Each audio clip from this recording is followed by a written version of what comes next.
গুনাহগারের গুনাহ জরে দরুদে আপনার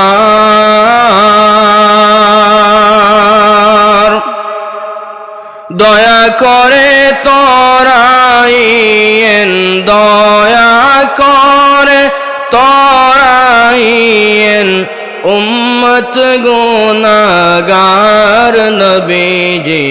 আল্লাহ আল্লাহ আল্লাহু লা ইল্লাহু আল্লাহ আল্লাহ আল্লাহু লা।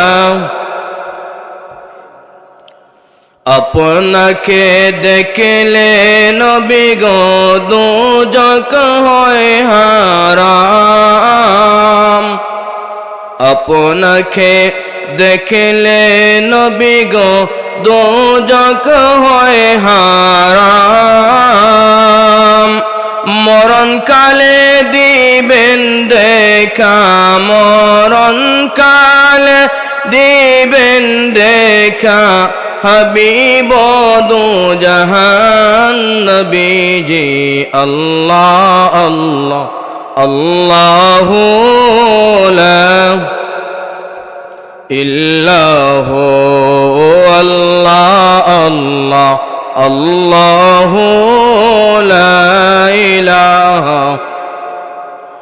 মৌতের তুফান চলবে যখন নবী গো আমরার, মৌতের তুফান চলবে যখন নবী গো আমরার দয়া করে দেখাইবেন, দয়া করে দেখাইবেন চেহারায়ে আনোয়ার নবীজি। আল্লাহ আল্লাহ আল্লাহু লা ইল্লাহু আল্লাহ আল্লাহ।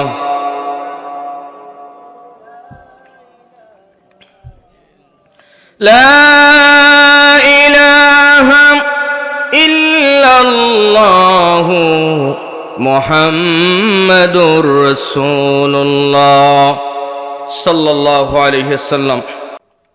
ঐতিহ্যবাহী হযরত লয়ে মুন্সি রহমতুল্লাহ আলাইহি ও শেখ জামাল মুহাম্মদ টঙ্গীবাড়ির সকল মুর্দেগানের ইসালে সওয়া উপলক্ষে আজকের মাহফিলের সম্মানিত সভাপতি হাজী মোহাম্মদ ফখরুদ্দিন হলিমপুর খালপাড়ি, আজকের মাহফিলের সম্মানিত প্রধান অতিথি যিনি আমার পূর্বে অত্যন্ত তথ্যবহুল চমৎকারভাবে কথা বলেছেন, রইসুল উর্রা মুফাসসিরিন আল মুহাদ্দিসিন শামসুল উলামা আল্লামা সাহেবুল্লাহ রহমতুল্লাহ আলাইহি সুযোগ্য সন্তান হযরত মাওলানা হাফিজ ফখরুদ্দিন সাহেব বারাকাল্লাহু ফি হায়াতি।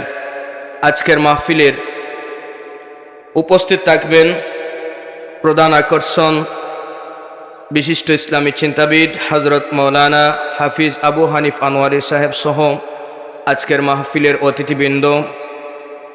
যে মহান আল্লাহ সুবহানাহু ওয়া তাআলা আজকের এই জান্নাতি পরিবেশে যিনি অত্যন্ত দয়া মেহেরবান করে আজকের মাহফিলে আসার বসার তৌফিক ভিক্ষা দান করেছেন, এজন্য আমরা সকলে উচ্চ আওয়াজে সমবেত কণ্ঠে পড়ছি আলহামদুলিল্লাহ।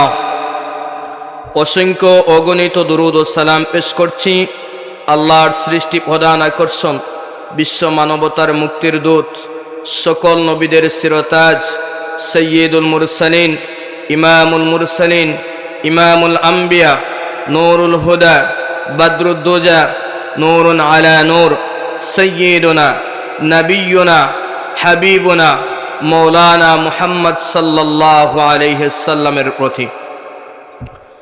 সম্মানিত সুধী, আমি আপনাদের সম্মুখে মহাগ্রন্থ আল কুরআনুল কারীমের সূরাতুল মুমিনুন থেকে প্রথম অংশের কয়েকটি আয়াত তিলাওয়াত করেছি। আমি এই আয়াতের আলোকে কিছু সময় আলোচনা করার চেষ্টা করব, যদি মহান আল্লাহ সুবহানাহু ওয়া তাআলা আমাকে তৌফিক ভিক্ষা দান করেন। আমি মহান রবের দরবার থেকে তৌফিক চেয়ে নিচ্ছি। ওমা তৌফিকি ইল্লা বিল্লাহ আলাইহি তাওয়াক্কালতু ইলাইহি উনীব। আমরা সকলে পড়ি আমিন। আপনারা সকলে কেমন আছেন? আলহামদুলিল্লাহ।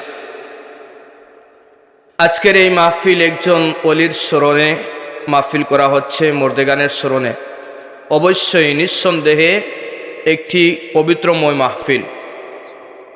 আল্লাহর ওলিদের যে পরিশ্রম, তাদের যে কষ্ট আমাদের বাংলাদেশিদের জন্য, এটা অত্যন্ত স্মরণীয় একটি বিষয়। কারণ এই বাংলাদেশের মধ্যে কোনো নবী আসেন নাই, কোনো সাহাবায়ে কেরাম আসেন নাই, কেবলমাত্র শুধুমাত্র আল্লাহর ওলিদের মাধ্যমে আমরা মুসলমান হয়েছি। কথা বলেন ঠিক কিনা? কাজেই তাদেরকে অনুসরণ করা, তাদেরকে স্মরণ করা, তাদের প্রতি ইহসান করা, তাদেরকে আমাদের মনের গভীর থেকে ভালোবাসা, এটা আমাদের ইমানি দায়িত্ব। কারণ তাদেরকে ভুলে যাওয়া মানে ইসলামের অস্তিত্বকে ভুলে যাওয়া। সুতরাং ইসলামের অস্তিত্ব যেখানে, সেখানে আল্লাহর ওলিগণ। এজন্য তাদেরকে আমরা ভুলতে চাই না। আমাদের মনের গভীর থেকে শ্রদ্ধা আর ভালোবাসা সারা জীবন থাকবে কি থাকবে না? অবশ্যই থাকবে। আল্লাহ তাআলা এই জান্নাতি পরিবেশে বসার সুযোগ দিয়েছেন, এটা আমাদের সৌভাগ্য। দুঃখজনক বিষয় হলো এখনো অনেক মানুষ আসে নাই। সত্যিকার যাদের কপাল পোড়া, তারা আসতেও পারবে না, চাইলেও পারবে না। কারণ এমন পরিবেশে বসা, এটা কেবলমাত্র আল্লাহর দয়া থাকতে হয়। আল্লাহর দয়া ছাড়া এমন পরিবেশে বসার কোনো সুযোগ নেই। অনেক মানুষ আছে, কোনো কাজ নাই, এখনো বাড়িতে ঘুমিয়ে আছে, ফ্রি, সম্পূর্ণ ফ্রি। এরপরেও আসতে পারবে না, কারণ আল্লাহ তাআলা যদি তাকে তৌফিক না দান করেন। আমাদেরকে আল্লাহ যে দয়া করেছেন, এজন্য আমরা আবারও শুকর জ্ঞাপন করছি, আলহামদুলিল্লাহ। আমি আপনাদের সম্মুখে মহাগ্রন্থ আল কুরআনুল কারীমের সূরাতুল মুমিনুন থেকে ভূমিকায় সময় নষ্ট না করে আমার মৌলিক আলোচনায় চলে যাচ্ছি। আল্লাহ রাব্বুল আলামিন বলেন, قد أفلح المؤمنون الذين هم في صلاتهم خاشعون। আমার আল্লাহ ডাক দিয়ে বলেন, অবশ্যই মুমিনগণ সফল কাম। কারণ মুমিন বান্দারা সবসময় আল্লাহর গুণগান করে। এই পৃথিবীর মধ্যে যত মানুষ এসেছে, প্রত্যেকে সফল কাম হতে চায়। কথা বলেন ঠিক কিনা? যে ভার্সিটিতে পড়ে, তার সফল কাম হতে চায়, ভালো একজন শিক্ষক হতে চায়। আবার যে কাজ করে, যদি সে কাঠ মিস্ত্রি করে, সেও চিন্তা করে আমাকে সফল কাম হতে হবে। অর্থাৎ যত মানুষ, সফল কাম ছাড়া কোনো মানুষ নাই। প্রত্যেক মানুষে চায় আমি সফল হতে চাই। এটা প্রত্যেক মানুষের আশঙ্কা যে আমি সফল হব। আপনি যে স্তরে কাজ করছেন, যে ভূমিকায় আছেন, এই স্তরে আপনি চেষ্টা করবেন আপনার সফলতা কিভাবে আসবে। সফলতা প্রত্যেক মানুষের চাওয়া, প্রত্যেক মানুষের কামনা। কিন্তু সফলতা চূড়ান্ত পর্যায়ে পৌঁছতে হলে আপনাকে কিছু দায়িত্ব আদায় করতে হবে। ছাত্ররা যদি তার শিক্ষকের সিলেবাস অনুযায়ী সে লেখাপড়া করে সারা বছর, তাহলে ভালো একটা রেজাল্ট পাওয়ার আশঙ্কা আছে না নাই? আছে। কিন্তু শিক্ষক বলছেন ডানে যা, সে যাচ্ছে বামে, সফল হবে কখনো না, সফল হওয়ার কোনো সুযোগ নাই। কারণ একটি ডিসিপ্লিন আছে, একটা নিয়মাবর্ততে আছে।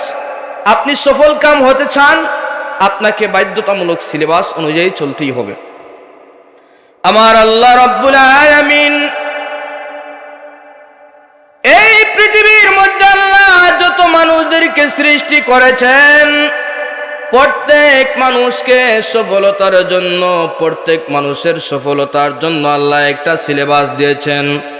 এই সিলেবাস হচ্ছে সূরাতুল মুমিনুন। বলেন সুবহানাল্লাহ। এজন্য আল্লাহ বলেন, قد أفلح المؤمنون। অবশ্যই মুমিনগণ সফল কাম। মুমিনগণ কেন সফল কাম, তার বর্ণনা আল্লাহ বিস্তারিত দিচ্ছেন। এই সূরার মধ্যে আল্লাহ রাব্বুল আলামিন মুমিনদের ব্যাপারে 7টা গুণের কথা বর্ণনা করেছেন। আর প্রথম গুণ হচ্ছে মুমিন হওয়া, এটাও একটা গুণ। এই গুণ ধরলে হবে 8টা গুণ। কিন্তু এই 7টি গুণ যাদের ভিতরে নাই তারা কখনো সফল কাম হবে না, সফল কাম হওয়ার সুযোগ নাই। যারা সফল কাম হতে চাও বান্দা, এই 7টা কাজ যারা করতে পারবে তারা সফল কাম হয়ে যাবে।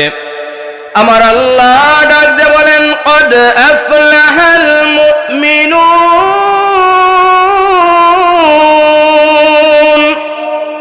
অবশ্যই মুমিনগণ সফল কাম। কিন্তু কেন সফল কাম? প্রথম গুণ বান্দার হলো আল্লাযীনা হুম ফি সালাতিহিম খাশিউন।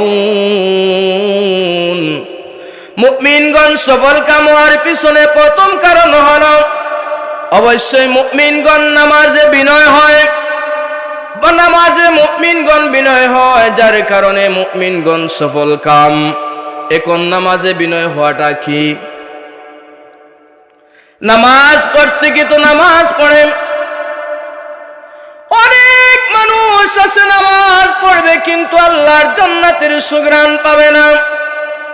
আল্লাহ ডাক দিয়ে বলেন, ফাওয়াইলুল লিল মুসাল্লিন আল্লাযীনা হুম আন সালাতিহিম সাহুন। নামাজি নামাজ পড়বে কিন্তু জান্নাতে যাইতে পারবে না। কেন জান্নাতে যাইতে পারবে না? তার মূল কারণ হলো নামাজি বান্দা নামাজ সঠিক মতো আদায় করে নাই। নামাজের ভিতরে নম্রতা ছিল না, নামাজের ভিতরে ভদ্রতা ছিল না, নামাজের ভিতরে বিনয় ছিল না। যাদের ভিতরে বিনয় নাই ওই বান্দা যতই নামাজ পড়ুক তার নামাজ কাজে আসবে না। যদিও বান্দা তাহাজ্জুদ পড়ে, যদিও ইশরাক পড়ে, যদিও আওয়াবিন পড়ে, যদিও তাহাজ্জুদ পড়ে, যত নামাজ বান্দা পড়ুক না কেন কাজে আসবে না, কারণ নামাজের মধ্যে বিনয় নাই। বান্দা নামাজে কারা হয়েছে, মসজিদের ভিতরে প্রবেশ করেছে, এবার নামাজের জন্য হাত বাঁধলো। হাত বাঁধার পরে একবার ঘড়ির দিকে তাকায়, আরেকবার পাশের লোকের দিকে তাকায়, আরেকবার চিন্তা করে ইমাম সাহেব এত লম্বা সূরা কেন পড়ে, আরেকবার চিন্তা করে ওই ইমামের পিছনে নামাজ পড়ে কি করব, গতকালকে ইমাম সাহেব বাড়িতে ছিলেন কেন। এমন সমাজে আমাদের লোক আছে না নাই? ওরে মুসলমান, নামাজ হচ্ছে আল্লাহর জন্য। ওই নামাজ যখন আপনি পড়বেন, নামাজের মধ্যে প্রথম কাজ বিনয়ী হওয়া। যেই নামাজের মধ্যে বিনয় নাই ওই নামাজ আল্লাহর দরবারে কবুল হবে না। কারণ হলো আল্লাহ ডাক দিয়ে বলেন, বান্দারে এই পৃথিবীর দিকে তাকা, পৃথিবীর দিকে তাকাইলে নামাজের সাথে সাদৃশ্য কর, দেখবে সবকিছু পেয়ে যাবে। এবার বলেন, ছোটবেলা থাকতে আমাদেরকে যখন শিক্ষকেরা পড়া পারতাম না তখন খান দৌড়াইতো কি দৌড়াইতো না? আবার চোরদেরকে যখন ধরে 2টা হাত বেঁধে ফেলে, আবার পুলিশ যখন আসামি ধরে তখন 2টা হাত বেঁধে ফেলে। এই দৃশ্যগুলো একটু নামাজের সাথে মিলাইয়া নেন, দেখবেন নামাজটা আসলে কি। প্রথমত খান ধরলাম, তার মানে শিক্ষকের সামনে এই কথা বললাম, হুজুর ভুল করেছি যার জন্য কান ধরলাম। আরেকজনের সাথে ঝগড়া করলাম তার জন্য কান ধরলাম। চোরকে তেমন ভাবে চোরকে কান ধরানো হয়। চোরকে কেন কান ধরানো হয়? কারণ সে ভুল করছে, আরেকজনের বাড়িতে চুরি করতে আসছে, মাল নিতে আসছে, জন্য ভুল করছে, কান ধরায়। ঠিক তেমনি করেন ওই চোরের ইতিহাস, ছোটবেলায় ছাত্র থাকার ইতিহাস যদি নামাজের সাথে সাদৃশ্য করেন তাহলে দেখবেন নামাজের মধ্যে আমরা সর্বপ্রথম কান ধরি। কানের বরাবর যখন হাত নেই, এই কথার মানে হলো আল্লাহ জীবনে যত ভুল করেছি সবগুলো আপনার সামনে সমর্থন করলাম, সবগুলো আপনার সাথে সমর্পণ করলাম। আল্লাহ কান ধরলাম, আমি এবার ছোট হয়ে গেলাম। আবার যখন কান ধরা শেষ তখনই হাত বাঁধলাম, তখন আল্লাহকে বুঝাইলাম, আল্লাহ জীবনে যত কাজ করেছি আজকে চোরের মতো তোমার কাছে, আসামির বেশে তোমার কাছে তোমার কাঠগড়ায় দাঁড়াইছি। আল্লাহ জীবনে যত কিছু করেছি তুমি মাফ করে দাও। এবার 3 নাম্বার কাজ হলো, প্রথমে আল্লাহর সামনে আমরা দাঁড়াইলাম, কান ধরলাম। এরপরে বান্দা আবার 2টা হাত পেতে ফেলে বুঝায়, আল্লাহ জীবনে যত কিছু করেছে আজকে তোমার কাছে আমি আসামি। 3 নাম্বার হলো, আমরা যখন রুকুতে যাই তখন দেখবেন মাথাটা একটু নিচের দিকে নেই, একটু মাথা তার ঝুঁকি পূর্ণ করে। কারণ হলো, যখন দুনিয়ার কোনো মানুষের সামনে যায় দেখবেন অন্যান্য দেশের সরকারের সামনে গেলে মাথাটা বান্দা নত করে যে তার মানে সম্মান দেওয়া হয়। ওই সময় আমরা রুকুতে গিয়ে আল্লাহকে বুঝাইলাম, আল্লাহ যা করেছি নামাজের ভিতরে আমাদের অহংকার, আমাদের অনেক গৌরব, আমরা অনেক সময় অনেক চিন্তা করি, অহংকার করি, গৌরব করি। আল্লাহ আজকে যেই মাথাটা একমাত্র তুমি বানাইছো, আমাকে তুমি দিয়েছো, আল্লাহ ওই মাথাটা তোমার সামনে আজকে নয়া দিলাম, তোমার সাথে যুক্ত করলাম, তোমার সামনে আজকে আমি মাথা নত করে দিলাম। 4 নাম্বার কাজ হলো, আল্লাহ ওই মাথা নতে আমরা সন্তুষ্ট নই, পরিপূর্ণ হয় নাই। তোমাকে সম্মান দিতে হলে দুনিয়ার কোন সরকারের মতো তো সম্মান দিলে হবে না। আল্লাহ এবার তোমাকে সম্মান দিতে চায়, এমন সম্মান যেই সম্মান পৃথিবীতে কাউকে দেই নাই, যেই কপালটার কারো সামনে নত করি নাই, যেই কপালটার কোনোদিন মাটির মধ্যে লাগাই নাই। আল্লাহ আজকে ওই মাথাটা তোমার কুদরতি পায়ের মধ্যে দিয়ে দিলাম, ওই কপালটা তোমার কুদরতি পায়ের মধ্যে দিয়ে দিলাম। ওই নাকটা বড় সম্মানী, ওই কপালটা বড় সম্মানী। আল্লাহ সব কিছু তোমার কুদরতি পায়ের মধ্যে, তোমার কুদরতি পায়ের মধ্যে দিলাম। একমাত্র কারণ হলো, আল্লাহ দুনিয়াতে যত বাহাদুরি করে, দুনিয়ার মানুষের সাথে বাহাদুরি করেছি, ভাইয়ের সাথে বাহাদুরি করেছি, বোনের সাথে বাহাদুরি করেছি, মায়ের সাথে বাহাদুরি করেছি, শিক্ষকের সাথে বাহাদুরি করেছি, স্ত্রীর সাথে বাহাদুরি করেছি। আল্লাহ আজকে আর বাহাদুরি নাই, বাহাদুরি নাই, তোমার সামনে দাঁড়াইয়া গেলাম, সব থেকে সম্মানী জায়গা তোমার কুদরতি পায়ের মধ্যে লাগাইয়া দিলাম। আল্লাহ আর কিছু চাই না, একমাত্র তোমার কাছ থেকে আমরা মাফি চাই। কথাগুলো মিলছে নি? আওয়াজ নাই, মিলছে নি কথাগুলো? তার মানে আপনি কানে ধরলেন, আপনি হাত বাঁধলেন, রুকু করলেন, সিজদা করলেন, এবার কি আল্লাহর কাছে চাইবেন কি? আল্লাহর কাছে হাত বেঁধে আমরা বললাম, আলহামদুলিল্লাহি রাব্বিল আলামিন আর রহমানির রহিম মালিক ইয়াউমিদ্দিন ইয়াকা না'বুদু ওয়া ইয়াকা নাস্তাঈন ইহদিনাস সিরাতাল মুস্তাকিম সিরাতাল লাযীনা আন'আমতা আলাইহিম গায়রিল মাগদুবি আলাইহিম ওয়ালাদ-দাল্লিন। আমরা আল্লাহর কাছে চাইলাম আলহামদুলিল্লাহ রাব্বিল আলামিন, আল্লাহ একমাত্র আমরা তোমার প্রশংসা করি। কেন বান্দা প্রশংসা করো? আর রহমানির রহিম, আল্লাহ আপনি হচ্ছেন পরম দয়ালু, পরম দয়ালু, এজন্য আমরা প্রশংসা করি। মালিক ইয়াউমিদ্দিন, আল্লাহ প্রশংসা জন্য করি। হাসরের কঠিন ময়দানের মালিক তুমি, কারণ সেই দিন দুনিয়ার কেউ মালিক হবে না। সেই দিন দুনিয়ার মধ্যে যত বাদশাহ, যত সরকার, যত প্রেসিডেন্ট সবাই চুপ হয়ে যাবে। আল্লাহ সেই দিন একমাত্র তুমি মালিক, যার কারণে আমরা সাক্ষ্য দিলাম হাসর দিনের মালিক তুমি। ইয়াকা না'বুদু ওয়া ইয়াকা নাস্তাঈন, আল্লাহ একমাত্র তোমার গোলামি করি আর তোমার কাছে সাহায্য চাই। আমরা আল্লাহর প্রশংসা করলাম,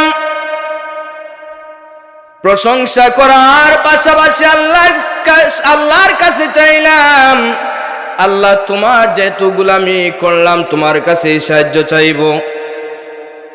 চেয়ারম্যানের গোলামি করলেন, চেয়ারম্যান এক রোজ আপনাকে টাকা দিয়ে রাখলো, কিন্তু আপনি মেম্বারের কাছে টাকা চাইছেন, মেম্বার দিবে তো? দিবেনি মেম্বার। কাজ করলেন চেয়ারম্যানের, চাইছেন মেম্বারের কাছে, ওই মেম্বার যেমনি দিতে পারে না। আপনি নামাজ পড়বেন আল্লাহর জন্য, আল্লাহর জন্য যখন নামাজ পড়বেন তখন বলবেন ইয়াকা না'বুদু, আল্লাহ তোমার গোলামি করি, ওয়া ইয়াকা নাস্তাঈন, আর কারো কাছে চাই না, একমাত্র তোমার কাছে সাহায্য চাই। তাহলে আল্লাহর কাছে সাহায্য চাইলাম। এবার আল্লাহ ডাক দিয়ে বলেন, বান্দারে কি সাহায্য চাও? ইহদিনাস সিরাতাল মুস্তাকিম, আল্লাহ তোমার কাছে সাহায্য চাই, তুমি আমাদেরকে সঠিক রাস্তা দেখাও। এতদিন ভুল রাস্তায় চলাফেরা করেছে, আর ভুল রাস্তায় চলাফেরা করতে চাই না। আল্লাহ এবার সঠিক রাস্তা দেখাও, আমরা সঠিক রাস্তায় চলতে চাই। ওই সঠিক রাস্তাটা কি? ইহদিনাস সিরাতাল মুস্তাকিম সিরাতাল্লাযিনা আন'আমতা আলাইহিম গায়রিল মাগদুবি আলাইহিম ওয়ালাদ-দাল্লিন।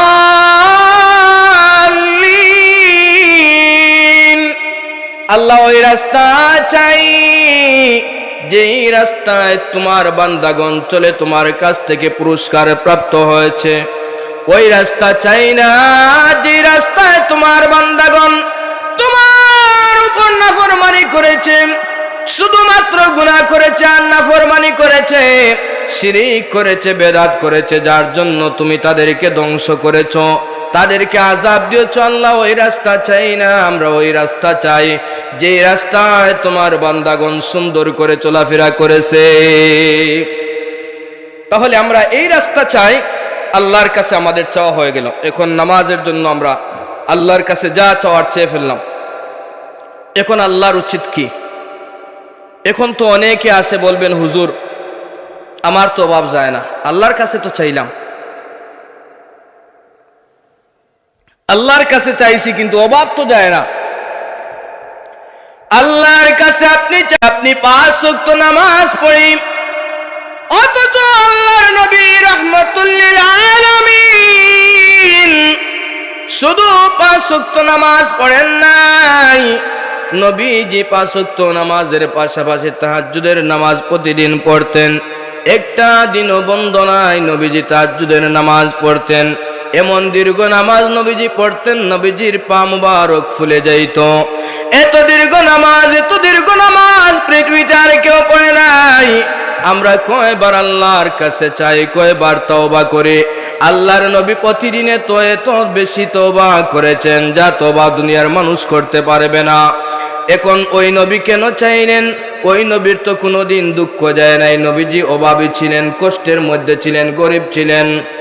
আল্লাহর নবী অভাব যায় না, এজন্য যে নবীজি রাহমাতুল লিল আলামিন আমাদের জন্য হচ্ছেন অনুসরণীয়। আমরা নবীজিকে অনুসরণ করব। নবীজিকে আল্লাহ সম্পদ দেন নাই, নবীজি গরিব ছিলেন, নবীজি দেখাইয়া দিছেন বান্দারে যদি গরিব থাকো সমস্যা নাই, এরপরও নামাজ আদায় করো, কেননা তোমার পুরস্কার আমাকে আল্লাহ যেমনে করে আমি রাসূলকে পুরস্কার দান করেছেন, কিন্তু পরিপূর্ণ পুরস্কার দান করেন নাই। ওই পুরস্কারটুকু রেখেছেন হাসরের কঠিন ময়দানের জন্য। ওরে বান্দা, তোমার গরিবী হালত যাবে না। তুমি গরিব যদি আল্লাহ দেন, নামাজ 5 ওয়াক্ত পড়ো, রোজাও রাখো, হজ করো, যাকাত দাও, সব কিছু করো, কিন্তু গরিবী হালত যায় না। এজন্য আল্লাহ তোমাকে পরীক্ষা করতেছেন। বান্দা যদি পরীক্ষার মধ্যে পাস হইতে পারো, হাসরের ময়দানে যেই পুরস্কার আল্লাহ তোমাকে দান করবেন ওইটা সাধারণ পুরস্কার না। বান্দারে ওই পুরস্কার যখন তুমি পাইবা, সঙ্গে সঙ্গে তুমি তোমার রবের উপর সন্তুষ্ট হয়ে যাবে। এবার আমরা নামাজ পড়ি না, এত সুন্দর পুরস্কার। আল্লাহর নবী হাসরের ময়দানে উম্মতদেরকে বাছাই করবেন। মোট হবে 120 কাতার উম্মত, প্রত্যেক নবীর উম্মত 120 কাতারে বিভক্ত হবে। কত কাতার? প্রত্যেক নবীর উম্মত হবে 120 কাতার। এর মধ্যে 80 কাতার উম্মত মুহাম্মদুর রাসূলুল্লাহর উম্মত হবে 80 কাতার। এখন আল্লাহর নবী চিহ্নিত করবেন কেমনে? যে যারা নামাজি, যারা নামাজ আদায় করে 5 ওয়াক্ত নামাজ পড়ে, নামাজের জন্য বান্দা ওযু করে, ওযুতে যতটা অঙ্গ দৌত করে, ওই অঙ্গ দৌতকৃত অঙ্গগুলোকে আল্লাহ হাসরের ময়দানে এমন নূর দেওয়া দিবেন, বান্দার চেহারা উজ্জ্বল হয়ে যাবে, বান্দার হাত উজ্জ্বল হয়ে যাবে, বান্দার পা উজ্জ্বল হয়ে যাবে। এমন দৃশ্য অন্য কোন নবীর উম্মতের মধ্যে নাই। এত সুন্দর দৃশ্য। প্রত্যেকে আসরের ময়দানে প্রত্যেকেই উম্মতের দিকে তাকাবে আর বলতে থাকবে, ওই উম্মতেরা কারা, ওরা কারা, এত চমকানো কেন, ওদের চেহারা এত নূর কেন, ওদের চেহারা এত সুন্দর কেন, ওরা কারা? রহমতুল্লিল আলামিন ডাক দে বলেন, ওরা আমার উম্মত, ওদেরকে জান্নাতে প্রবেশ করায় দেবেন। এখন যেই বান্দা নামাজ পড়লো না, বলেন তো সেই বান্দার ওযুর কোনো প্রয়োজন আছে? নাই। নামাজ নাই, ওযু নাই। এখন নামাজ পড়লো না, ওযু করলো না, তার মানে হাসরের ময়দানে উম্মতে মুহাম্মদের কোনো প্রমাণ তার কাছে নাই। কারণ উম্মতে মুহাম্মদের প্রথম প্রমাণ হলো তার হাতগুলো চমকাতে থাকবে। কেন চমকাতে থাকবে? ওযু করার কারণে চমকাতে থাকবে। কিন্তু যেই ব্যক্তি নামাজ পড়লো না, সেই ব্যক্তি ওযু করলো না, ওই ব্যক্তি কোনো সময় জান্নাতের আশা করেও কোনো লাভ নাই। ওরে যুবক, যদি তুমি জান্নাতে যাইতে চাও, জান্নাতে যাওয়ার জন্য প্রথম কাজ হলো নামাজ। ওই নামাজটুকু তুমি যদি পড়তে পারো না, তাহলে জান্নাতে যাইতে পারবা না। ও যুবক ভাইরা, অনেক ভার্সিটির ছাত্র ভাইরা নামাজ পড়ে, অনেক কলেজের ছাত্র ভাইরা নামাজ পড়ে, অনেক স্কুলের ছাত্র ভাইরা নামাজ পড়ে, অনেক যুবতীরা নামাজ পড়ে। তোমাকে কিসে নামাজ বাধা দিল? তোমাকে কিসে নামাজ বাধা দিল? তোমার মতো আরেক ভাই ভার্সিটিতে পড়ে, কিন্তু সে আমার নামাজের সুযোগ পায়, তুমি কেন নামাজের সুযোগ পাও নাই? মনে রাখতে হবে, তোমার ইমানে কোনো কামিল হয় নাই। এখন তোমার ইমান কামিল করতে যদি চাও বান্দা, নামাজ পড়ো, কারণ নামাজ ছাড়া কোনো গতি নাই। মুমিন বান্দা যদি হতে হয়, জান্নাতি বান্দা যদি হতে হয়, প্রথম গুণ বান্দার নামাজ। ওই নামাজ যাদের ভিতরে আছে তারা মুমিন, যাদের ভিতরে নাই তারা মুমিন হতে পারবে না। আর যারা মুমিন হতে পারবে না, তারা জান্নাতে যাইতে পারবে না। আমরা এমন নামাজি, একবার ডান দিকে তাকাই, আর একবার বাম দিকে তাকাই, আবার অনেকে তাড়াহুড়া করি, 2 মিনিটে 4 রাকাত নামাজ শেষ হয়ে যায়। এমন মুসল্লির সংখ্যা এখন কম না বেশি? এমন নামাজি 2 মিনিটের ভিতরে 4 রাকাত শেষ করে দেন। ইমাম সাহেব 2 রাকাত নামাজ পড়তে মুসল্লিদের 6 রাকাত নামাজ শেষ হয়ে যায়। এমন মুসল্লি যারা আছে, বিনয়ী বান্দানা, তারা জাহান্নামে যাবে। আপনি যদি বিনয়ী বান্দা হতে চান, প্রথমত রুকুর সেজদা ধীরে ধীরে করবেন, কারণ যে বান্দার রুকু সেজদা ভালো, সেই বান্দার জীবন ভালো। যেই বান্দার রুকু সেজদা ভালো নাই, সেই বান্দার জীবন ভালো নাই। আপনি যত শান্তি মনে নামাজ পড়বেন, জীবনটা তত শান্তি। শান্তি মনে নামাজ পড়লে জীবন শান্তি হয়। কেমনে শান্তি হয়? তখন বান্দার শরীরের মধ্যে আর কোনো গুনাহ থাকে না। আল্লাহর নবী সাহাবায়ে কেরামদেরকে প্রশ্ন করলেন, সাহাবীরা বলো তো, যদি তোমাদের ঘরের সামনে একটা পুকুর থাকে, ওই পুকুরের মধ্যে যদি প্রতিদিন 5 বার করে গোসল করো, তাহলে শরীরের মধ্যে কি কোনো ময়লা থাকবে? সাহাবায়ে কেরামরা বললেন, ইয়া রাসূলুল্লাহ, একবার তো গোসল করলে ময়লা থাকে না, 5 ওয়াক্ত গোসল করলে তো ইঞ্চি পরিমাণও থাকবে না। রহমতুল লিল আলামিন নবী ডাক দিয়ে বললেন, উম্মতেরা রে, ওই নামাজ যদি কোনো বান্দা প্রতিদিন 5 ওয়াক্ত 5 বার করে পড়ে, খোদার কসম তার শরীরের মধ্যে সামান্য ময়লা থাকবে না। যারা রুকু তাড়াতাড়ি করে, সিজদা তাড়াতাড়ি করে, সূরা যখন পড়ে, কোরআনের আয়াত যখন পড়ে হরফের উচ্চারণ করে না, ওই বান্দাগুলো নামাজ হবে না। কেন না নামাজ হবে না? কারণ তার ওই নামাজের মধ্যে চুরি আছে। নবীজি বলেন, দুনিয়ার মধ্যে চোরকে তোমরা কি জানো? সাহাবায়ে কেরামদেরকে প্রশ্ন করলেন, ও আমার সাহাবীরা, দুনিয়ার মধ্যে চোরকে তোমরা কি চিনো? সাহাবায়ে কেরাম বললেন, ইয়া রাসূলুল্লাহ, ইয়া হাবিবাল্লাহ, যারা অন্যের সম্পদগুলো চুরি করে তারাই তো চোর। নবীজি বললেন, না না, ওইটা চোর না। দুনিয়ার মধ্যে সবথেকে বড় চোর হইল যারা নামাজের মধ্যে ফাঁকি দেয়, যারা রুকু সুন্দর করে করে না, যারা সিজদা সুন্দর করে করে না, যারা কোরআনের আয়াত সুন্দর করে পড়ে না, এরাই হচ্ছে নামাজ চোর, এরাই হচ্ছে নামাজ চোর। হাসরের কঠিন ময়দানে ওই বান্দাগুলো চোরের মতো উঠবে। নাউযুবিল্লাহ। নামাজ চোর হইতে চান? নামাজ পড়লেন আবার চোর হইলেন, ওই নামাজের কোনো প্রয়োজন আছে? এই নামাজের কোনো প্রয়োজন নাই।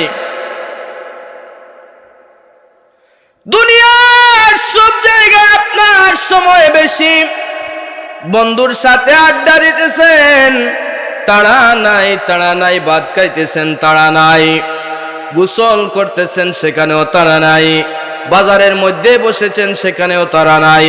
কিন্তু মসজিদে যাওয়ার পরে তো তারা ইমাম সাহেব লম্বা করে কেন, সিজদা লম্বা কেন, রুকু লম্বা কেন, আয়াত লম্বা কেন, ধীরে ধীরে কেন পড়লেন, এমন প্রশ্ন যদি তোমার ভিতরে থাকে মুসলমান, মনে রাখবা তুমি এখনো কামিল মুসলমান হতে পারো নাই।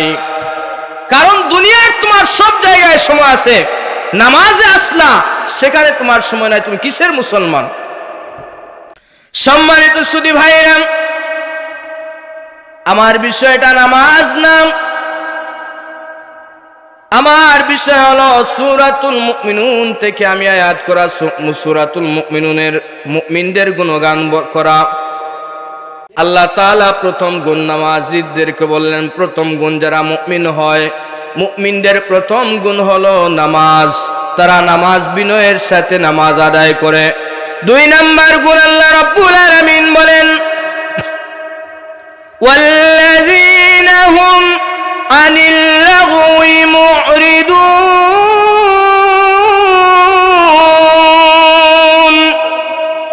2 নাম্বার গুণ আল্লাহ বলেন, ওই সকল বান্দা মুমিন যারা হবে তাদের দ্বিতীয় গুণ হবে, তারা কখনো অনর্থক কথা বলবে না। যখন কথা বলে প্রয়োজনীয় কথা বলে। অনেক মানুষ দেখবেন অপ্রয়োজনীয় শুধু কথা বলতেই থাকে। বাজারে যাবেন, রেস্টুরেন্টে চা খাওয়ার পরে পরনিন্দা করেন, আপনি যেখানে যাবেন পরনিন্দা, শুধুমাত্র অমুকের কথা, অমুক বাড়িতে কি হইল, অমুকের সংসারে কি হইল, এইগুলা কথা। আল্লাহ বলেন ওই বান্দাগুলো মুমিন হতে পারে না। মুমিন যদি হতে চাও বান্দা, দ্বিতীয় গুণ তোমাকে থাকতে হবে, তুমি অনর্থক কথা বলবা না। যখন কথা বলবা তখন তুমি প্রয়োজনীয় কথা বলবা। আমরা প্রয়োজনীয় কথা বলবো, তো অনর্থক কথা বলবেন না। যখন আপনার প্রয়োজন হয় তখন কথা বলবেন, বেশি করে চুপ থাকবেন। আল্লাহর নবী বেশি করে চুপ থাকতেন, শুধুমাত্র প্রয়োজনীয় কথাগুলো বলতেন, তিনি অতিরিক্ত কোনো কথা বলতেন না। রাসূল সাল্লাল্লাহু আলাইহি ওয়াসাল্লাম কম কথা বলতেন, বেশি বুঝাইতেন, অনর্থক কথার মধ্যে থাকতেন না। সাহাবায়ে কেরামরা অনর্থক কথা বলবেন এই আশঙ্কায় তারা বাজারে পর্যন্ত যান নাই। সুবহানাল্লাহ। এজন্য বাজার হচ্ছে শয়তানের জায়গা। নবীজি সাল্লাল্লাহু আলাইহি ওয়াসাল্লাম বিনা দরকারে বাজারে যাইতে নিষেধ করেছেন, কারণ ওই বাজারে যারা যায় বেশিরভাগ অনর্থক কথা বলে, কোনো প্রয়োজনীয় কথা না। বান্দার 3 নাম্বার গুণ হল আল্লাহ বলেন ওয়াল্লাযীনা হুম লিয-যাকাতি ফাঈলুন। বান্দার যখন টাকা যদি নেশাব পরিমাণ হয়, সম্পদ যদি নেশাব পরিমাণ হয়, বান্দা যাকাত আদায় করবে, বলেন সুবহানাল্লাহ। বান্দার যদি নেশাব পরিমাণ সম্পদ হয়, বান্দা যাকাত আদায় করবে। আমাদের দেশে অনেক মানুষ আছে যাকাত আদায় করে না, এই বয়ে যাকাত আদায় করে না, তাদের সম্পদ কমে যাবে। না না, সম্পদ কমবে না, ওই সম্পদের মধ্যে রিজিক বাড়াইয়া দিবেন, ওই সম্পদের মধ্যে বারাকা দান করে দিবেন আমার আল্লাহ। এজন্য যারা সম্পদশালী যাকাত আদায় করবেন, একটা ফরজিয়াত। যারা যাকাত আদায় করবে না, যদিও সম্পদের মালিক, টাকার মালিক, পয়সার মালিক, এরপরেও হাসরের ময়দানে ওরা জাহান্নামে যাবে। কারণ গরিবদের বিচার হবে 50,000 বছর আগে, কিন্তু যারা সম্পদশালী, টাকা পয়সার মালিক, তাদের 50,000 বছর পরে বিচার হবে। তার কারণ হল ওই গরিবরা এত বেশি আল্লাহর কাছে সম্পদের হিসাব দিতে হবে না, প্রতিদিন কাজ করছে, ওই কাজ অনুযায়ী তার পরিবারের মধ্যে খরচা করছে।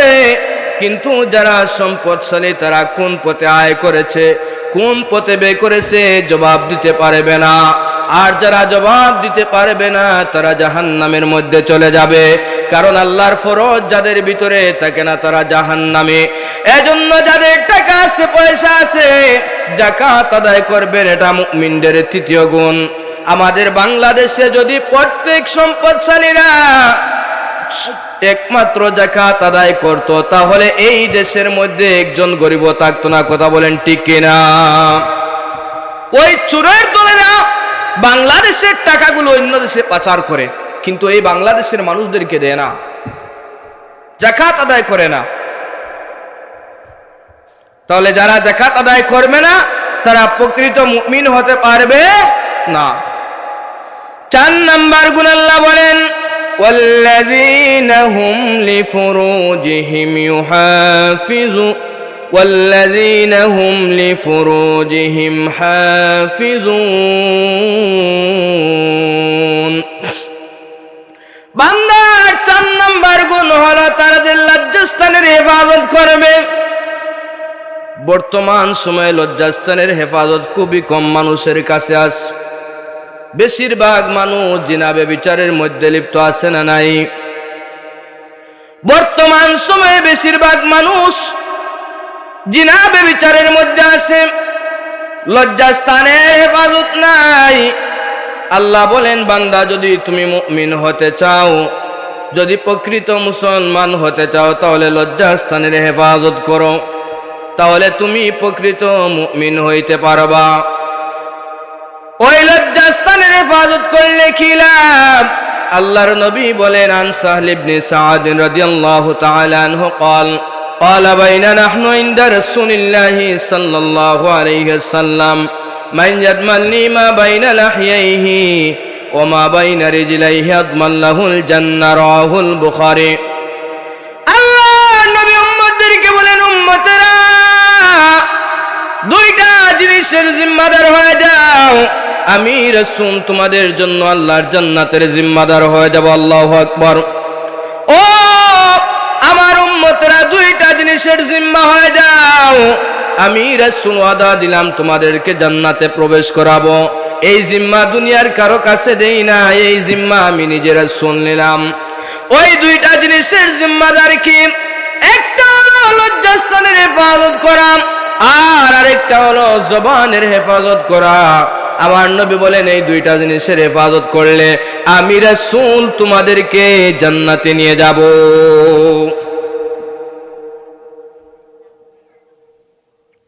লজ্জাস্থানের হেফাজত যারা করবে, তারা আল্লাহর নবীর সাথে জান্নাতে থাকবে। আর 2 নাম্বার হলো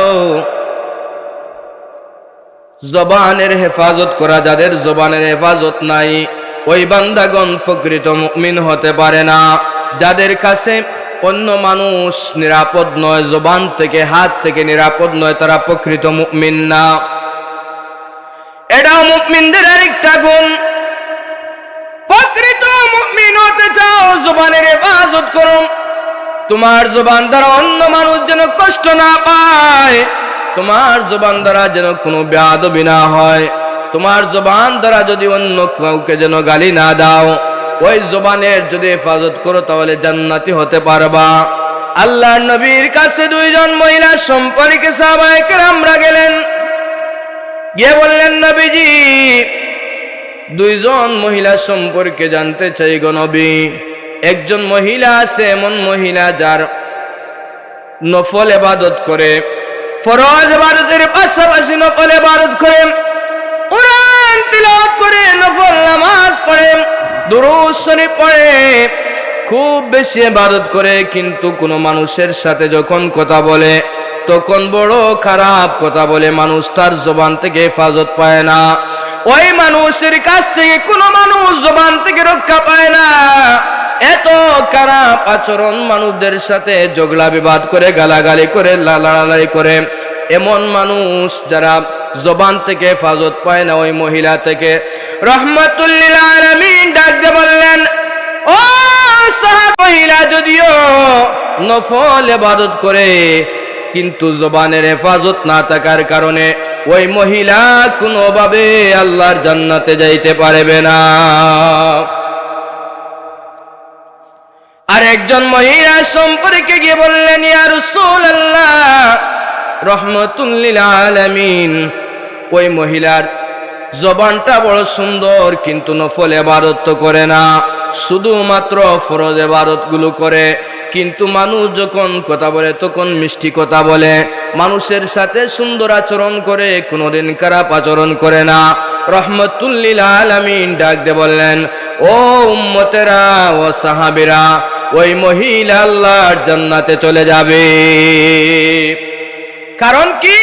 তার জবানের হেফাজত আছে, তার জবান থেকে অন্য মানুষ অনিরাপদ, তার জবান থেকে মানুষ নিরাপদ আছে, যার কারণে ওই মহিলা জান্নাতে যাবে, কারণ তার ব্যবহারটা সুন্দর।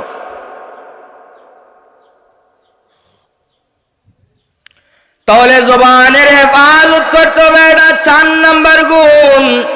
5 নাম্বার গুণ, এবার ওই 4 নাম্বার গুণের দিকে একটু লক্ষ্য রাখবেন, যেন 4 নাম্বার গুণের ক্ষেত্রে আমাদের কোনো সমস্যা না হয়।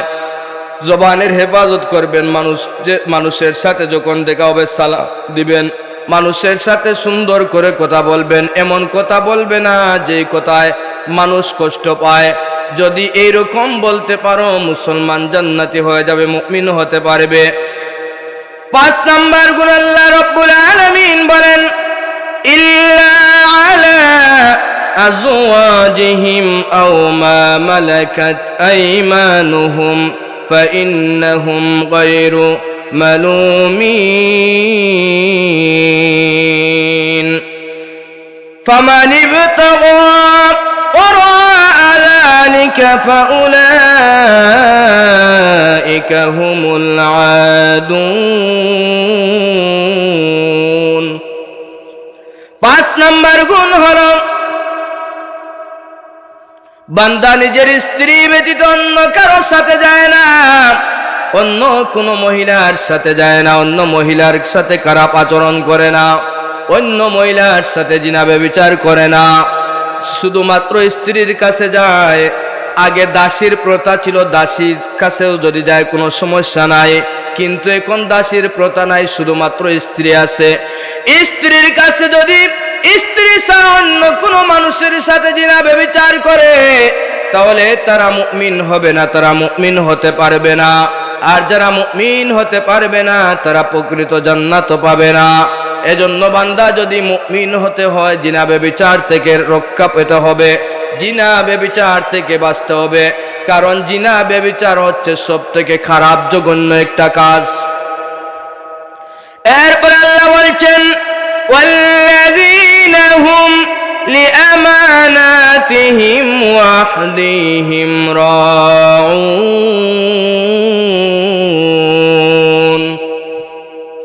যাদের কাছে আমানত থাকবে, আমানত আমানতের রক্ষা করবে, আমানতের খেয়ানত করবে না। আর যারা প্রতিশ্রুতি দিবে, প্রতিশ্রুতি ভঙ্গ করবে না, এরা হচ্ছে মুমিন, এরা হচ্ছে মুমিন, এরা হচ্ছে মুমিন। এখন কয়জনের কাছে আমানত থাকে? দুইটি মানুষ ঝগড়া করলো, বিচার বসলো, কিন্তু আমানতদারি যারা, বিচারকরা বললেন 10,000 করে দুই পক্ষের লোকেরা রাখো আমার কাছে। কিন্তু মাত্র 10 দিন যায় না, ওই টাকা গায়েব হয়ে যায়। এমন সমাজে লোক আছে না নাই? এরা সব থেকে নিকৃষ্ট জঘন্যতম মানুষ। কারণ অন্য মানুষের সম্পদ নিজের মনে করে, তার কাছে মানুষ বিশ্বাস করলো, তার কাছে টাকা রাখলো, কিন্তু ওই আমানত গুলো রাখে না, খেয়ানত করে ফেলে। আল্লাহর নবী কেমন আমানতদার ছিলেন একবার চিন্তা করেন। একবার এক ইহুদি ব্যক্তি নবীজির কাছে আসলো, এসে বলছে, ইয়া মুহাম্মদ, আমার কাছে কিছু স্বর্ণ আছে, ওইগুলো আপনার কাছে আমানত রাখতে চাই। রহমাতুল লিল আলামিন ডাক দিয়ে বলেন, ও ইহুদি ভাই, আমার কাছে তুমি কেন আমানত রাখবে? তোমাদের লিডার তো আবু জাহেল, তার কাছে রাখো না কেন? ওই ইহুদি বলে, হুজুর, আমাদের লিডার আবু জাহেল, তার কাছে যদি দেই 2 দিন পরে আর কোনো খোঁজ থাকবে না। তার কাছে যদি দেই তাহলে 2 দিন পরে আর ওই টাকা, ওই যে স্বর্ণ আছে ওইগুলো গায়েব হয়ে যাবে। অথচ ইহুদির লিডার হচ্ছে আবু জাহেল, এর কোনো বিশ্বাস নাই। অথচ রহমাতুল লিল আলামিন কেমন আমানতদারিতা ছিল। রহমাতুল লিল আলামিন নবীর কাছে মুসলমান ব্যক্তি না, ইহুদি ব্যক্তি হয়ে রহমাতুল লিল আলামিন নবীর কাছে আমানত রাখতে চায়। এইভাবে একজন নয়, দুজন নয়, শত শত মানুষ, শত শত কাফির বেঈমানেরা আল্লাহর নবীর কাছে আমানত রাখতো। যেই দিন রহমাতুল লিল আলামিন মক্কা ছেড়ে মদিনায় চলে যাবেন, হিজরত করবেন, ওই দিন নবীজির ঘরের মধ্যে ছিলেন হযরতে আলী রাদিয়াল্লাহু তাআলা আনহু। নবীজি ডাক দিয়ে বললেন, আলী রে, আজকে কি তুমি আমার ঘরে শুয়ে থাকতে পারবা? কেননা আল্লাহ বলেছেন আজকে হিজরত করার জন্য। আর ওই মক্কার জমিনের অনেক মানুষের আমানত আমি নবীর কাছে আছে। ও আলী, ওই ঘরের মধ্যে যত মাল দেখতেছো রে আলী, ওই মালগুলো আমি মুহাম্মাদের না। ওই যত মালগুলো দেখতেছো, প্রত্যেকটা মাল হলো মক্কার মানুষের, প্রত্যেকের মাল হলো মক্কার মানুষের। তারা আমার কাছে বিশ্বাস করে আমানত রাখছে। যদি আমি রহমাতুল লিল আলামিন রাত্রে অন্ধকারে মদিনায় চলে যাই, তাহলে পরের দিন মানুষ আমার কাছে আসবে, তার আমানত ফিরিয়ে দেওয়ার জন্য তো আমার কাছে আসবে, কিন্তু আমাকে পাবে না। ও আলী, এই ঘরের মধ্যে তুমি শুয়ে থাকো। রহমাতুল লিল আলামিনের কথা শুনে হযরতে আলী শুয়ে থাকলেন। পরের দিন একজন নয়, দুজন নয়, শত শত মানুষ লাইন ধরে নবীজির কাছ থেকে আমানতগুলো নিয়ে নিছে। কথা বুঝতেছেন? এর মধ্যে বেশিরভাগ মুসলিম ছিল, আল্লাহ নবীকে তো বিশ্বাস করতো, আমানতদারিতা ছিল। যার কাছে আমানতদারিতা নাই, তার কাছে মুসলমানই নাই। মুসলমানই তো যদি থাকতে হয়, আপনি আমানতদার হতে হবে। আর আপনি যদি প্রতিশ্রুতি করেন, কাউকে বলছেন ভাই আগামীকাল আপনাকে দেখা করব, কারো দাওয়াত রাখছেন যে আগামী শুক্রবার দাওয়াত, ঠিক আছে আমি আসব, এখন আপনি গেলেন না, এটা প্রতিশ্রুতি ভঙ্গ হয়ে যায়। বাজার থেকে বান্দা দোকানদারের কাছ থেকে ঋণ খায়, বলে আগামী কালকে দিয়ে দিব, ছেলে সন্তান আমার বিদেশ থেকে টাকা দিবে, কিন্তু বছরের ভিতরে ওই দোকানের সামনে দিয়ে যায় না। এমন সমাজে লোক আছে না নাই? ঋণ খাইল, 1 বছর পর্যন্ত ওই দোকানের সামনে দিয়ে যায় না। এমন প্রতিশ্রুতি যাদের কাছে নাই, যারা প্রতিশ্রুতি রক্ষা করতে পারে না, তারা মুমিন হতে পারে না, তারা প্রকৃত মুসলমান হতে পারে না। এজন্য আপনি যখন কথা বলবেন, তখন আপনার আমানতদারিতা থাকতে হবে, তখন আপনি প্রতিশ্রুতি আদায় করবেন। কারণ যারা প্রতিশ্রুতি আদায় করবে আর আমানতদারিতা যাদের ভিতরে থাকবে, আল্লাহ বলেন তারাই হলো মুমিন। এরপরে আল্লাহ বলছেন, ওয়াল্লাযীনা হুম على صلواتهم يحافظون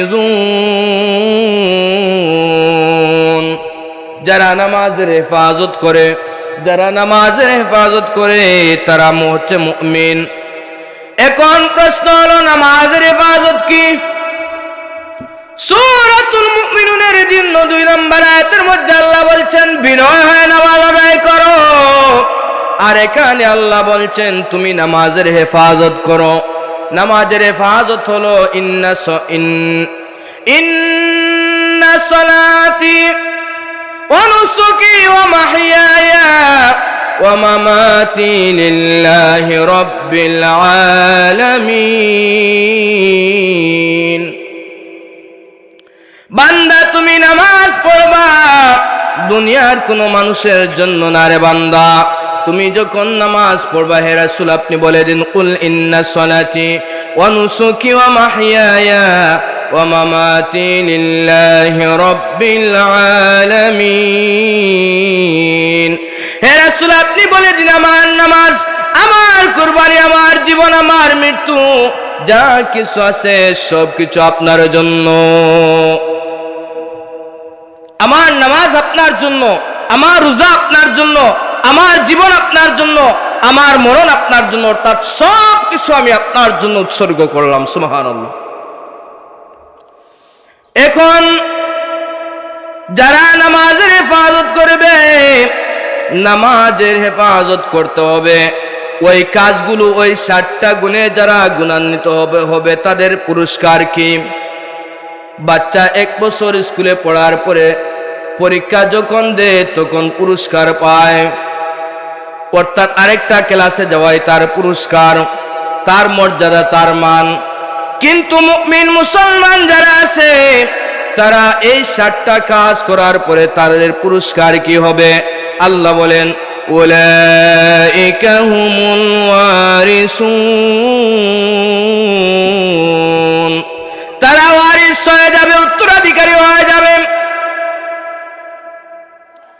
যখন বাবা ইন্তেকাল করে সন্তানেরা উত্তরাধিকারী হয়, তাহলে এই 60টা গুণ যারা করবে, 7টা গুণ যারা গুণান্বিত হবে তাদেরও উত্তরাধিকারী আছে।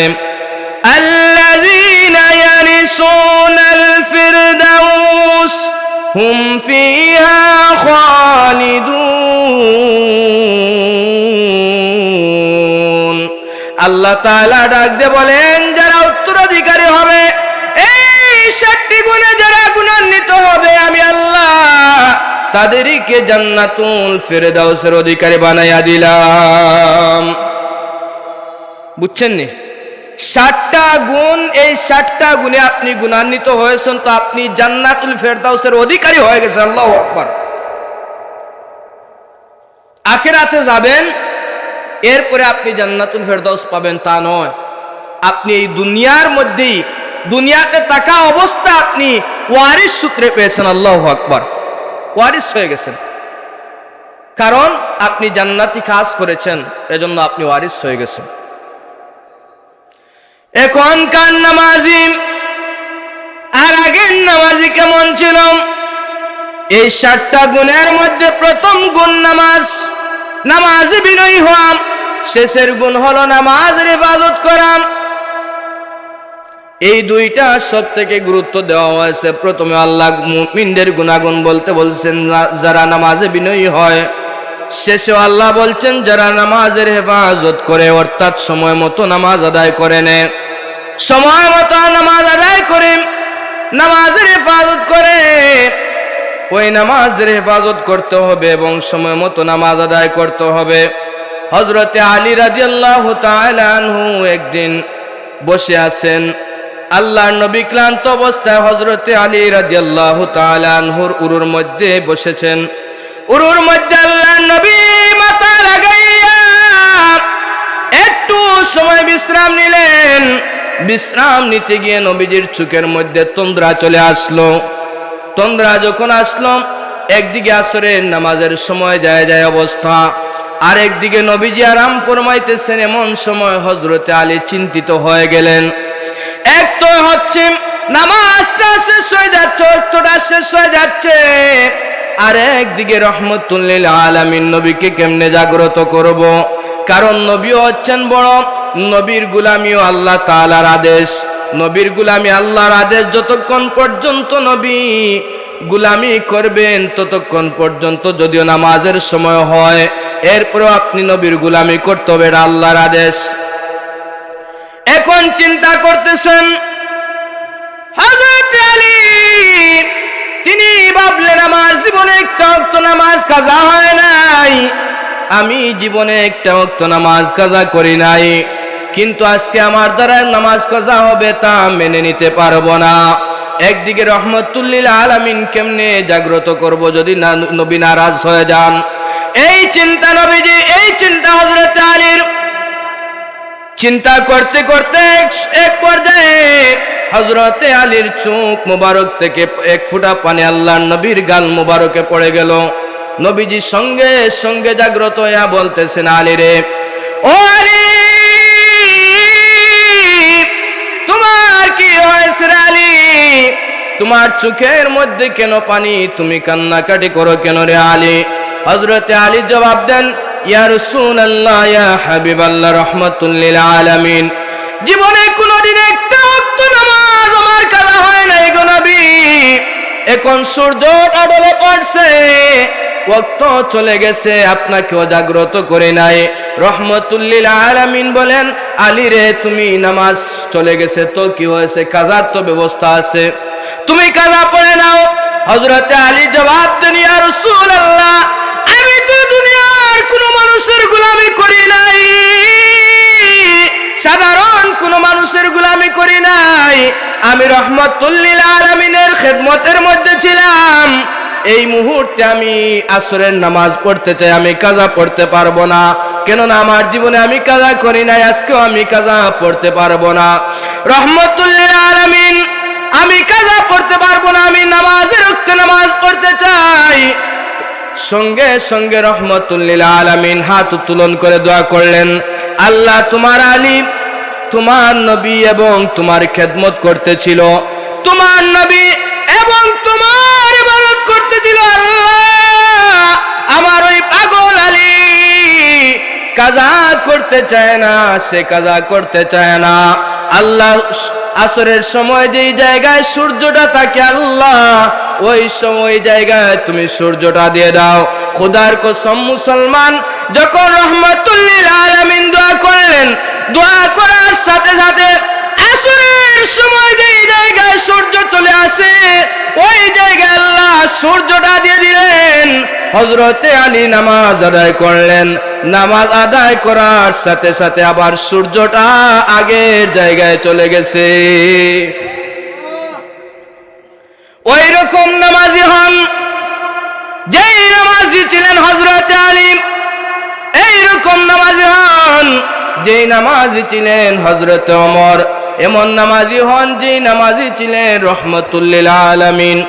সাল্লাল্লাহু আলা মুহাম্মাদ সাল্লাল্লাহু আলাইহি সাল্লাল্লাহু আলা মুহাম্মাদ সাল্লাল্লাহু।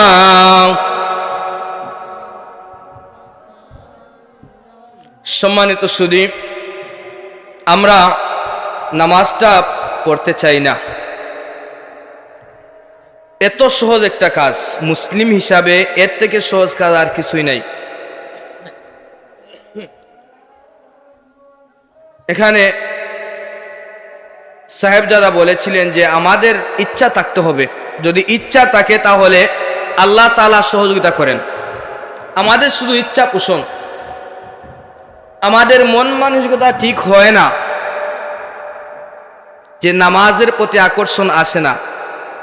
একদিন ইচ্ছার বিরুদ্ধে গিয়ে একটু যদি নামাজ পড়েন আর আল্লাহর কাছে এই বাসনা রাখবেন, আল্লাহ, আমরা চাই নামাজ পড়ার জন্য তৌফিক তুমি দাও। এমন ইচ্ছা যদি কোনো মানুষের থাকে, তাহলে তার জন্য আল্লাহ রাব্বুল আলামিন যথেষ্ট হয়ে যাবেন। সুবহানাল্লাহ। ওই বান্দার রাস্তা আল্লাহ এত প্রসিদ্ধ করে দিবেন, এত বিস্তৃত করে দিবেন, যে বান্দা নামাজ পড়তে তার আর কোনো কষ্ট লাগবে না, কিন্তু প্রাথমিক পর্যায়ে বান্দার একটু কষ্ট হবে। আমরা তো শুধুমাত্র নামাজ পড়তেও আমাদের অনেক কষ্ট হয়, অথচ সাহাবায়ে কেরামদের জীবনী যদি আপনি তালাশ করেন দেখবেন সাহাবায়ে কেরাম আল্লাহর দ্বীনের জন্য তারা যদি কোনোভাবে শুনতেন যে মৃত্যুবরণ করব, শহীদ হয়ে যাব, তাহলে কতই না খুশি হতেন। শুধু যদি জানতেন যে শহীদ হয়ে যাব, প্রথমত তো তারা দোয়া করতেন, শহীদি তামান্না এটা দিলে রাখতেন, আল্লাহর কাছে চাইতেন আল্লাহ শহীদি মৃত্যু দাও। আর আমরা আল্লাহর ভালোবাসায়, নবীর ভালোবাসায়, আল্লাহর ভয়ে আমরা নামাজটাও পড়তে পারি না। মুতার যুদ্ধে মাত্র 3000 সাহাবী, ওই 3000 সাহাবীর মধ্যে আল্লাহর নবী বলেন, সাহাবীরা কাফিরদের পক্ষে 1 লক্ষ, কিন্তু তোমাদের পক্ষে মাত্র 3000। ও সাহাবীরা, মুতার প্রান্তে গিয়ে তোমাদেরকে যুদ্ধ করতে হবে। রহমাতুল লিল আলামিন হযরত যায়েদ ইবনে হারিসাকে বললেন, ও যায়েদ ইবনে হারিসা, আমি তোমাকে সেনাপতির দায়িত্ব দিলাম। 2 নম্বরে ডাক দিলেন জাফর বিন আবু তালিবকে, জাফর বিন আবু তালিব আমার চাচাতো ভাই, তোমাকেও আমি দায়িত্ব দিলাম সেনাপতির। 3 নম্বর দায়িত্ব দিলাম ও সাহাবী আব্দুল্লাহ বিন রাওয়াহা, তোমাকেও আমি সেনাপতির দায়িত্ব দিলাম। যুদ্ধের ময়দানে গিয়ে তোমাকে সেনাপতি হতে হবে। একটা যুদ্ধের জন্য যেখানে একজন সেনাপতির প্রয়োজন, সেখানে আল্লাহর নবী 3 জন সেনাপতির দায়িত্ব দিলেন। এই 3 জন সাহাবীরা আর বুঝতে বাকি রইল না, একজনের জায়গায় আল্লাহ 3 জন দিচ্ছেন, তার মানে যুদ্ধের ময়দানে শহীদ হয়ে যাব। ওই সময় সাহাবায়ে কেরামদের চেহারা এত উজ্জ্বল, এত খুশি সাহাবায়ে কেরাম, যুদ্ধের ময়দানে শহীদ হব, যার কারণে নবীজি 3 জন সেনাপতি দিচ্ছেন। প্রথমে যায়েদ ইবনে হারিসাকে দিয়ে বলছেন, ও যায়েদ, সাহাবীরা যায়েদ ইবনে হারিসাকে প্রধান সেনাপতির দায়িত্ব দিলাম। যদি যায়েদ ইবনে হারিসা শহীদ হয়ে যায়, তাহলে তোমরা দিয়ে দিবে জাফর বিন আবি তালিবকে। যদি জাফর বিন আবি তালিব ইন্তেকাল করেন, শহীদ হয়ে যান, তাহলে দিয়ে দিবে হযরতে আব্দুল্লাহ বিন রাওয়াহাকে। যদি দেখা যায় আব্দুল্লাহ বিন রাওয়াহ যদি শহীদ হয়ে যায়, তাহলে তোমাদের মধ্যখান থেকে একজন সেনাপতি বানিয়ে নেবে। তার মানে একজন থেকে আরেকজন রাসূল বলেছেন, যদি তিনি শহীদ হয়ে যান, সাহাবী 3 জন বুঝতে বাকি রইল না, আমরা শহীদ হয়ে যাব। চেহারা এত উজ্জ্বল হয়ে গেল যে আমাদের মনের বাসনা আল্লাহ হয়তো পূর্ণ করেছেন। নবীজি বলছেন, ও সাহাবীরা, যার যার বাড়ির মধ্যে চলে যাও, গিয়ে বিদায় নিয়ে আসো, স্ত্রীদের কাছ থেকে, সন্তানদের কাছ থেকে, মা বাবার কাছ থেকে। যায়েদ ইবনে হারিসা বললেন, রহমাতুল লিল আলামিন, আপনি তো হচ্ছেন আমার পিতা, আপনি আমাকে লালন পালন করেছেন, আর কার কাছ থেকে বিদায় নিব? আমি আর কারো কাছ থেকে বিদায় নেব না। ইয়া রাসূলুল্লাহ, আপনি যদি খুশি মনে বিদায় দেন, তাহলে আমার কোনো সমস্যা নাই, বিদায় নিতে হবে না। হযরত জাফর বিন আবি তালিবকে বললেন, জাফর বিন আবি তালিব, তুমি চলে যাও, বাড়ির মধ্যে গিয়ে স্ত্রীর কাছ থেকে, সন্তানদের কাছ থেকে বিদায় নিয়ে আসো। জাফর বিন আবি তালিব বলেন, ইয়া রাসূলুল্লাহ, ইয়া হাবিবাল্লাহ, বিদায় নেওয়ার তো কোনো প্রয়োজন ছিল না, যেহেতু আপনি রহমাতুল লিল আলামিন বলেছেন, তাহলে বাড়ির মধ্যে চলে যাই। হযরত জাফর বিন আবু তালিব বাড়ির মধ্যে চলে গেলেন। বাড়ির মধ্যে চলে গিয়া স্ত্রীর কাছ থেকে বিদায় নিলেন। স্ত্রী গো আমার, সারাটা জীবন একসাথে ছিলাম, অনেক কথাবার্তা হয়েছে, অনেক সময় তোমার হয়তো দায়িত্ব পালন করতে পারি নাই, যা করেছি তুমি দুঃখ নিও না, কষ্ট নিও না, আমাকে জনমের মতোই বিদায় দিয়ে দাও। স্ত্রী সঙ্গে সঙ্গে দোয়া করে, আল্লাহ, আমার স্বামী যুদ্ধের ময়দানে যাবে, আমার স্বামী যুদ্ধের ময়দানে যাবে। আল্লাহ, দোয়া করি যুদ্ধের ময়দানে আমার স্বামীকে যুদ্ধ করাইয়া আবার বাড়ির মধ্যে তুমি গাজীর বেশে ফিরাইয়া দিও। রহমাতুল লিল আলামিন ডাক ওই সময় জাফর বিন আবি তালিব ডাক দিয়ে বলেন, ও স্ত্রী, কেমন তুমি দোয়া করলা, আমি এই যুদ্ধের ময়দানে শহীদ হব বলে কত খুশি, কিন্তু তুমি উল্টা দোয়া করলা কেন?